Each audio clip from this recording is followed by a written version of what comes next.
సుప్రభాత గంటారావానికి స్వాగతం. ముందుగా ప్రధానాంశాలు. జెలెన్స్కీ ఐరోపా దేశాధినేతలతో ట్రంప్ మంతనాలు, యుద్ధాన్ని ముగించేందుకు పుతిన్తో త్రైపాక్షిక చర్చలపై ఆశాభావం.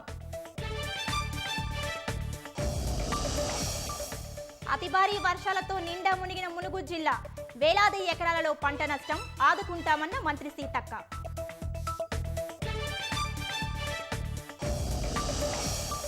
కూకట్పల్లి బాలిక హత్య కేసులో పోలీసుల దర్యాప్తు, నేడు స్వస్థలం రంగారెడ్డి జిల్లా ముక్తకాసారంలో అంత్యక్రియలు.